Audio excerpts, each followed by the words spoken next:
총선을 앞두고 각 정당의 공천 작업이 막바지로 향하는 가운데 경제정의 실천시민연합이 더불어민주당과 국민의힘 양당의 공천 부적격 심사 결과를 모니터링하고 평가했습니다. 기준은 마련돼 있지만 중요 범죄 행위 전력이 있거나 재판 중인 현역 의원 공천 배제 비율이 상당히 저조하다는 분석입니다. 최면희 기자의 보도입니다. 양당의 이번 공천 과정을 들여다본 시민단체의 평가는 한마디로 요란했지만 실효성이 없었다로 요약됩니다. 양당 모두 강도 높은 현역 물갈이를 예고하며 공천 심사 기준을 강화하기로 했지만 기준 미달 현역의 공천 심사 통과 사례나 공정성 시비 논란이 여전했다는 평가입니다.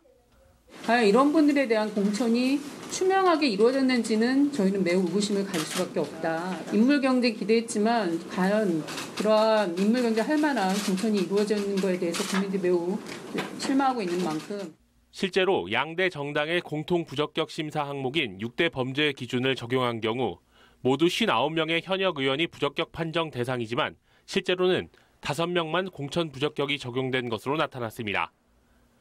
양당이 정해진 심사 기준을 까다롭게 상향 적용하면서 대부분 걸러지지 않았기 때문입니다.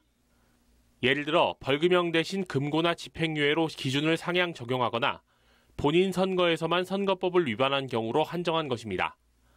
또 음주운전 위반 시기를 윤창호법 시행 이후로 적용하거나 2에서 3회 위반으로 늘렸습니다. 특히 각 정당의 최고위원회에서 의결하면 예외로 하는 단서 조항에 따라 무분별하게 심사를 통과하는 사례도 속출했다는 주장입니다. 시민단체는 공천기한 법제화와 평가자료 공개 등 보완책을 이행하라고 각 정당에 촉구했습니다.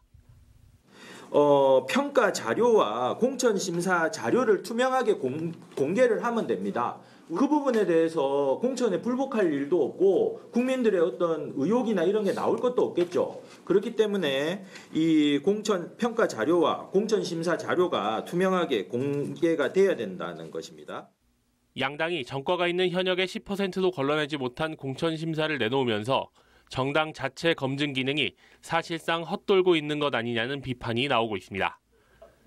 HCN 뉴스 최면입니다.